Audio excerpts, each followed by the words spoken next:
Okay, so it has to be dark because otherwise I would not be able to see. So what I did was I actually hooked up some curtains, well, sheets over top of my curtains to kind of like dim the lights a bit. So that way this had as vibrant of an image as possible. Now I have, oh, that's me, my shadow. I was wondering what was like in front of that. But anyways, so what I'm gonna do is I have this set up so where I could show you guys how I get my original outline onto my animal, and then we go from there. We build upon that. So with my zebra, this is how I did the first part. Let me put that down, there we go. This is how I did the first part, was I had to do with a projector. I had a really crappy projector, so it was really, really hard. So the rest of it was all hand-drawn except for the initial outline, because this is a better projector. Hopefully, I think, I mean, it looks way better than the zebra one did. The zebra one was so hard to see, I couldn't even tell it was zebra, except that it had stripes, so that's good, I guess. Yeah, I mean, it still worked. So all you need is a pencil, and then you just get going, get to it. So what I'm gonna do is I'm going to put you guys over into time-lapse mode so that way you can see me drawing the entire thing. I'm gonna start by doing the whole outline of the elephant, and then if you notice, there are a couple areas where you can see like extra trunk wrinkles and stuff. I'm going to make sure that I note those on here as well. So an idea that my husband had that I thought was really good was putting a piece of tape down or something, so that way you know exactly where it's at, if it ends up getting bumped or something like that. If you can't do it in one sitting, but this is in my living room. I'm gonna get it done. I also want to do the video for you guys, so I need to have that anyways. So yeah, so let's get to this.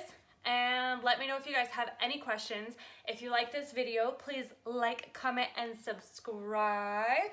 And I will combine everything together again, but I'm not gonna release it for a while. So yeah, just kind of really like having you guys a part of the process. So let me know what you guys think. And if you're loving this picture, because it's so cool, I'll show you the actual picture real quick.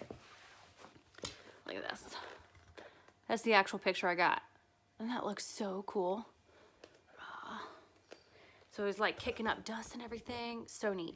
So yeah, super awesome. Let me know what you guys think.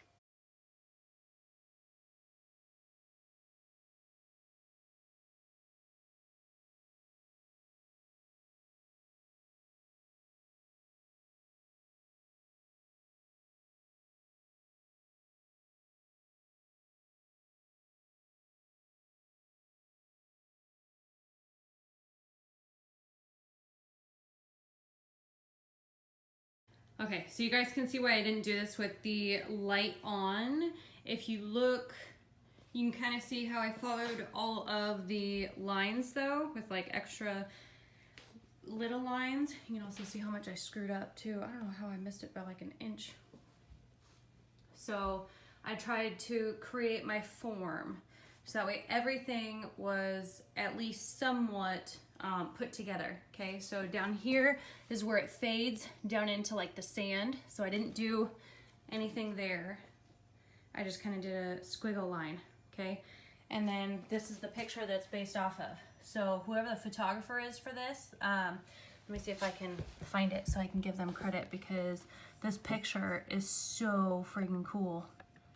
Let me see if it'll come out of there. There we go. Go back here. Massacre of the Giants, once hunted near extinction, dailymail.co.uk. So this is where I got it. Let me go to the page.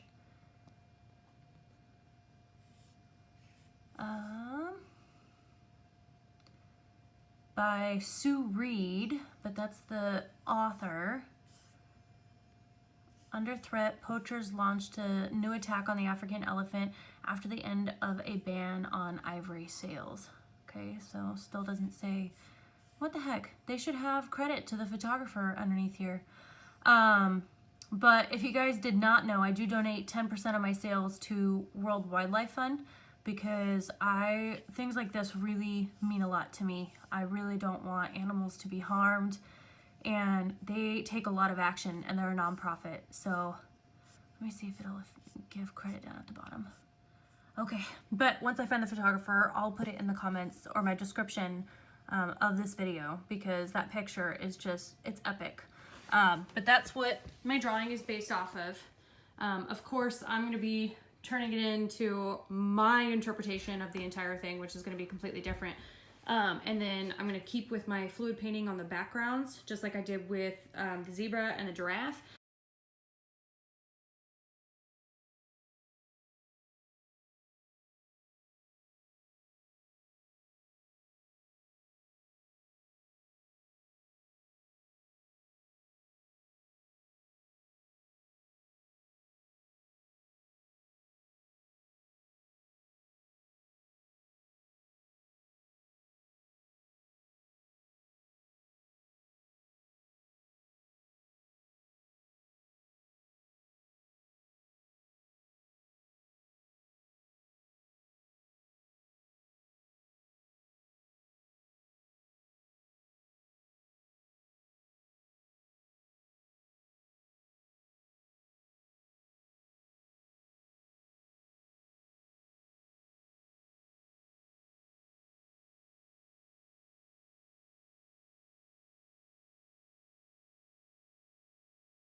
Hey everyone, so if you guys enjoyed this video, please don't forget to like, comment, and subscribe, because I love doing things like this.